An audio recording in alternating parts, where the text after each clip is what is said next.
இந்த மாதிரி ஸ்நாக் யாருக்கு தான் பிடிக்காது? வீட்டில் இருக்கிற எல்லாருக்குமே இந்த மாதிரி பிடிக்கும். இப்போ குழந்தைங்க லீவில் வீட்டில் இருக்கிற டைமில் இந்த மாதிரி ஸ்நாக்ஸ் செஞ்சு கொடுத்தீங்கன்னா வெளியில் நம்ம வாங்கி கொடுக்க தேவையே இல்லை. இதை நம்ம எப்படி பண்ணலாங்கிறத பார்க்கலாம். Hi, welcome back to my channel Whisk and Wonder by Glory. இது செய்ய நான் ஒரு உருளைக்கிழங்கு எடுத்திருக்கேன். ஒரு உருளைக்கிழங்கை நல்லா வேக வச்சு எடுத்து தோல் உரித்து எடுத்துக்கலாம். இப்போ இதுக்கு ஒரு சின்ன வெங்காயம் ஒன்று, கொத்தமல்லி, பச்சை மிளகாய் ஒன்று கட் பண்ணி வச்சுருக்கேன், இஞ்சி. இப்போ வெங்காயத்தை இந்த சாப்பரில் சின்ன சின்னதாக கட் பண்ணி எடுத்து வச்சுக்கலாம். இப்போ வேக வச்சு தோல் உரித்த உருளைக்கிழங்கை நல்லா மசிச்சு எடுத்து வச்சுக்கலாம்.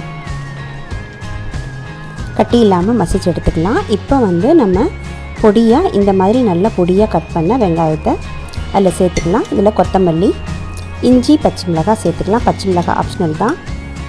இப்போ காரத்துக்கு தேவையான மிளகாய் தூள், அதுக்கப்புறம் கரம் மசாலா, சீரகத்தூள், அதுக்கப்புறம் இது சேர்த்துருக்கேன் சாட் மசாலா.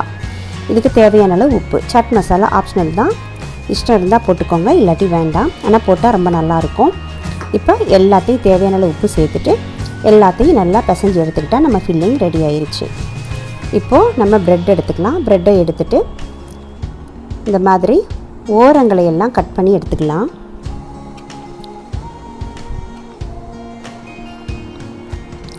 இந்த மாதிரி ஓரங்கள் எல்லாம் கட் பண்ணி எடுத்துக்கலாம். இப்போ இதை ஒரு மிக்ஸி ஜாரில் போட்டு அப்படியே பவுடர் பண்ணி எடுத்துக்கலாம். ரொம்ப நைஸாக வேணாம், இந்த மாதிரி பிரெட் க்ரம் மாதிரி நமக்கு ரெடியானால் போதும். இப்போ நமக்கு பிரெட் க்ரம் ரெடி ஆயிருச்சு, நம்ம ஃபில்லிங் ரெடி ஆயிருச்சு. அதுக்கப்புறம் நம்ம மைதாவை கொஞ்சமாக தண்ணி ஊற்றி மைதா மாவை கரைச்சி எடுத்து வச்சுருக்கேன். இப்போது நான் ப்ரெட்டை ஒரு பீஸை எடுத்துகிட்டு லேசாக தண்ணி தொட்டு நனைச்சிக்கிறேன். ஏன்னா எனக்கு ப்ரெட்டு சாஃப்டாக இல்லை, ஹார்டாக இருக்குது, ஃப்ரெஷ்ஷாக கிடைக்கல எனக்கு. இப்போ இந்த மாதிரி நல்லா தண்ணியை வச்சு அழுத்தி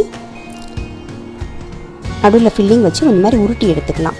ரொம்ப வலுவலுன்னு உருட்டணும்னு அவசியம் இல்லை.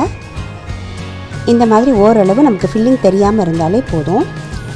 இதை நம்ம மைதா மாவில் இந்த மாதிரி முக்கி எடுத்துட்டு பிரெட் க்ரம்மில் நல்லா இந்த மாதிரி பரட்டி எடுத்தோம்னா இது ரெடி ஆயிருச்சு. இப்போ இதை இதை அப்படியே நம்ம ஒரு பாக்ஸில் வச்சு ஃப்ரீசரில் வச்சுக்கிட்டாலும் நமக்கு எப்பப்போ வேணுமோ அந்த மாதிரி எடுத்து பொரிச்சு எடுத்துக்கலாம். இது எண்ணெய் கொஞ்சம் கூட இழுக்கலைங்க, ரொம்ப நல்லா இருந்தது. இப்போ இது ரெடி ஆயிடுச்சு. இது அப்படியே ஒரு பாக்ஸில் போட்டு ஃப்ரீசரில் வச்சு கூட நம்ம அடுத்து யூஸ் பண்ணிக்கலாம். இது எப்படி பொரிக்கலான்னு பார்க்கலாம். இப்போ எண்ணெய் காய வச்சு நான் 3ஐயும் ஒரே நேரத்தில் போட்டுக்கிறேன்.